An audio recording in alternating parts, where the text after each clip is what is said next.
You know those personalized night lights that somehow cost way more than they should? Well, I figured I'd just make one myself.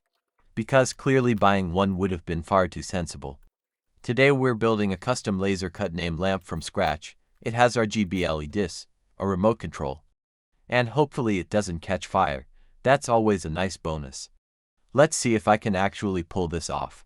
Everything starts inside RDWorks. This is where the lamp gets its personality. Without the name, it's basically just an oddly shaped cloud. First I type the name. Then I spend an unreasonable amount of time moving stars around by about half a millimeter. Nobody will ever notice, except me. And once I notice something, it's game over. Eventually everything lines up nicely. The stars are balanced, the spacing looks clean. And I'm finally happy enough to stop pretending I'm a graphic designer.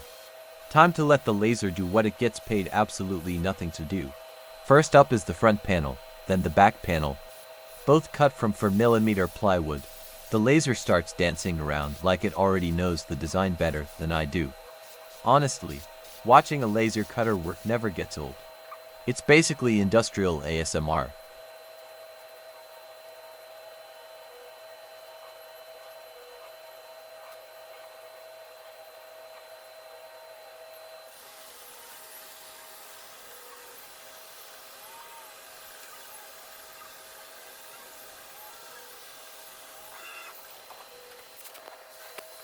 Next I need something a little more interesting.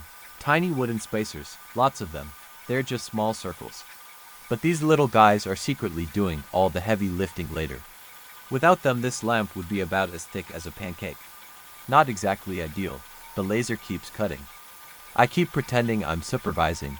We're making excellent progress. Fresh off the laser everything looks great. Until you actually touch it, burn marks, tiny fibers. And enough soot to convince people I've been mining coal, so, back to sanding. Thankfully this time the machine gets to do most of the work. My hands are still recovering from previous projects. While that was happening I also cut the frosted acrylic insert. Unfortunately I couldn't film it, not because it's classified information.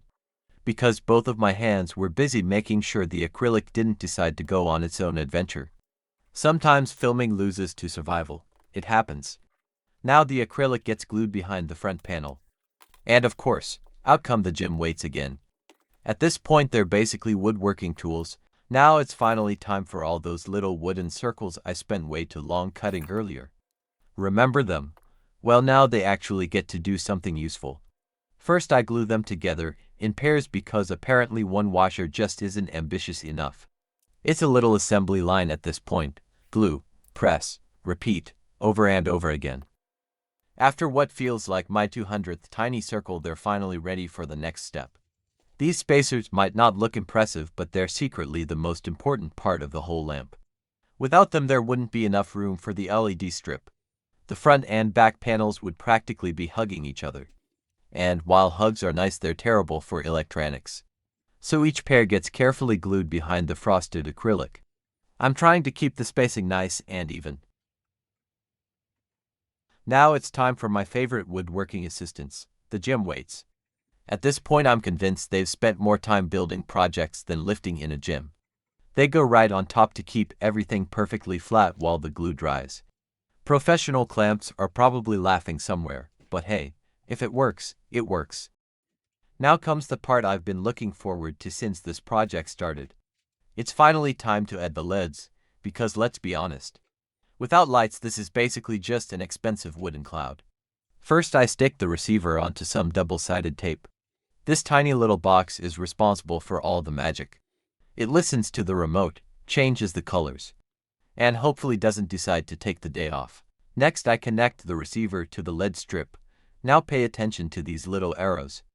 They need to line up perfectly, arrow to arrow, nice and simple.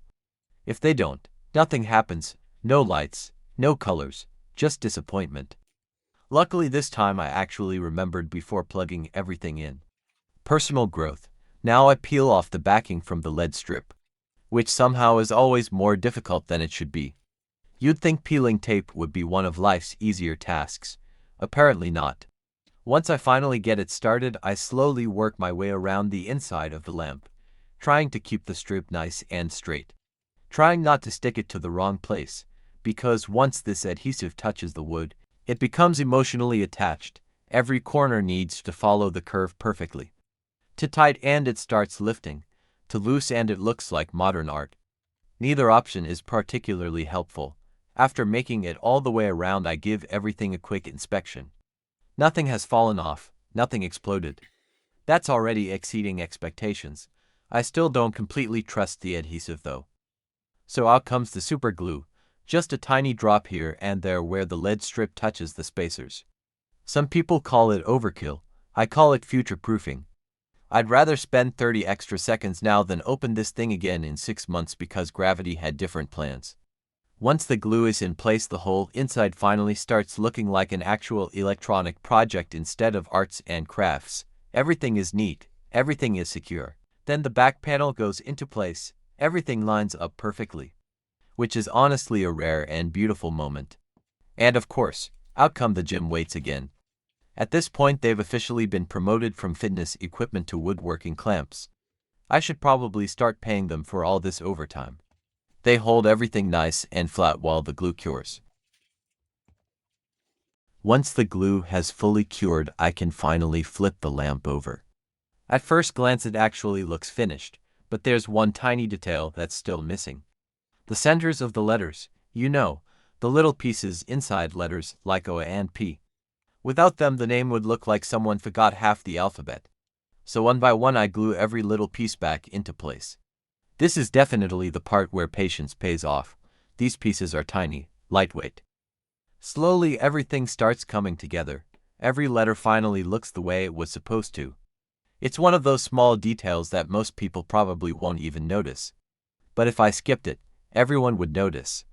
Now the lamp finally looks complete, which means there's only one thing left to do. Find out if all these hours of work were actually worth it. It's finally time to find out if this thing actually works. I grab the power cable, plug everything in, and immediately start feeling slightly nervous. Because projects have a funny habit of pretending everything is fine, right until the very last step. I switch off the lights, take one last look at the lamp. It works, first try. Honestly, that almost never happens. The whole lamp lights up beautifully. The frosted acrylic spreads the light exactly how I imagined. No bright hot spots, no dark corners, just one nice even glow. This is finally the moment where the project stops looking like wood and starts looking like an actual product. Exactly the kind of thing you'd expect to find in a gift shop, except this one is completely custom. And that's probably my favorite part. Nobody else has one exactly like it. Now it's officially finished. From a few sheets of plywood, a piece of acrylic, some LEDs, and an unhealthy amount of glue, to a fully personalized night light. Not bad for something that started as a drawing in RDWorks. I'd call that another successful project. And thankfully, this time, nothing caught fire. Now let's see if the remote actually wants to cooperate. One click, red. Another click, blue, green, purple, yellow, cyan. Looks like it's in a better mood than I am most mornings. Then I start cycling through all the different lighting modes. Fade, flash, smooth transitions, everything works perfectly. I'm not saying I spent the next few minutes pressing every single button. Before calling it finished, there's one last detail. I flip the lamp over, grab my logo, and carefully attach it to the back. Nothing too flashy. Just a small reminder of where it came from. Because if someone asks where this lamp was made, I'd like the answer to be obvious. I'm always looking for excuses to turn more plywood into questionable life decisions. If you enjoyed the video, don't forget to leave a like and subscribe. It really helps the channel grow, and it lets me keep making projects like this. Thanks for watching, and I'll see you in the next build. Hopefully with fewer glue stains on my fingers, although I'm not making any promises.